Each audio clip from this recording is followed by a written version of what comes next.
4000-ത്തിലധികം പോലീസുകാർ, മറ്റു സേനകൾ, എന്നിട്ടും ആസാദ് മൈതാനിയിൽ നടന്നത് വമ്പൻ മോഷണം.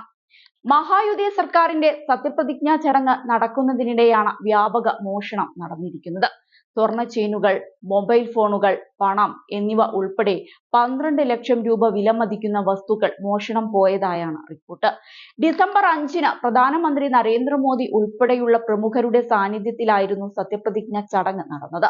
4000-ത്തിലധികം പോലീസുകാരെ സുരക്ഷയ്ക്കായി വിന്യസിച്ചിട്ടും വൻ മോഷണം നടന്നത് രാജ്യത്തെ തന്നെ ഞെട്ടിച്ചു.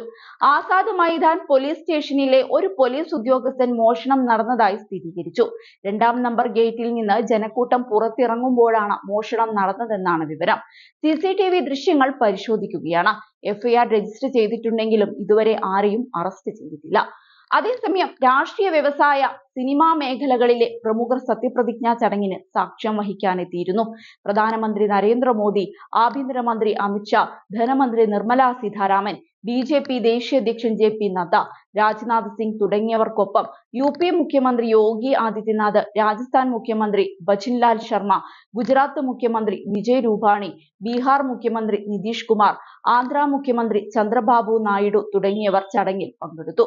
ബോളിവുഡ് സിനിമാ മേഖലയിൽ നിന്ന് ഷാറൂഖ് ഖാൻ, സൽമാൻ ഖാൻ, രൺബീർ കപൂർ, സഞ്ജയ് ദത്ത് തുടങ്ങിയവരും, ക്രിക്കറ്റ് താരം സച്ചിൻ ടെണ്ടുൽക്കർ, വ്യവസായ പ്രമുഖരായ മുകേഷ് അംബാനി, അനിൽ അംബാനി, ആനന്ദ് അംബാനി തുടങ്ങിയവരും സത്യപ്രതിജ്ഞാ ചടങ്ങിന് എത്തിയിരുന്നു. സുരക്ഷയ്ക്കായി 4000 പോലീസുകാരെയും വിന്യസിച്ചിരുന്നു. പഴുതടച്ച സുരക്ഷയൊരുക്കി നടത്തിയ പരിപാടിക്കിടെ നടന്ന മോഷണം പോലീസിനെ ഞെട്ടിച്ചിരിക്കുകയാണ്. അതേസമയം 3 ദിവസത്തെ പ്രത്യേക സമ്മേളനത്തിന്റെ ആദ്യ ദിവസമാണ് മുഖ്യമന്ത്രി ദേവേന്ദ്ര ഫഡ്നാവിസും ഉപമുഖ്യമന്ത്രിമാരായ ഏക്നാഥ് ഷിൻഡെ, അജിത് പവാർ എന്നിവരും മഹാരാഷ്ട്ര നിയമസഭാംഗങ്ങളായി സത്യപ്രതിജ്ഞ ചെയ്തത്.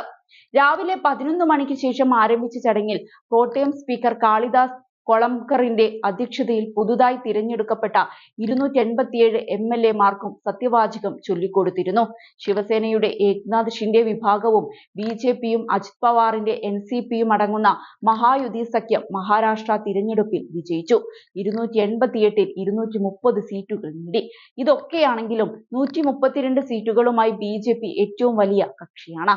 കേവല ഭൂരിപക്ഷത്തിന് 145 സീറ്റാണ് വേണ്ടത്. ഒരു രാഷ്ട്രീയ പ്രതിസന്ധിയെ തുടർന്ന് 2019-ലെ ഒരു ഹ്രസ്വ ഇടവേളയ്ക്ക് ശേഷം ഫഡ്നാവിസ് മുഖ്യമന്ത്രിയായി തിരിച്ചെത്തിയിരിക്കുകയാണ്. നവംബർ 23-ന് തിരഞ്ഞെടുപ്പ് ഫലം വന്നുവെങ്കിലും മുഖ്യമന്ത്രി സ്ഥാനത്തേക്ക് അവകാശവാദം ഉന്നയിച്ച് ഏക്നാഥ് ഷിൻഡെ രംഗത്ത് വന്നതോടെയാണ് സർക്കാർ രൂപവൽക്കരണം നീണ്ടുപോയത്. BJP വിട്ടുവീഴ്ചയ്ക്കില്ലെന്ന് വ്യക്തമാക്കിയതോടെ ഷിൻഡെ അയയുകയായിരുന്നു.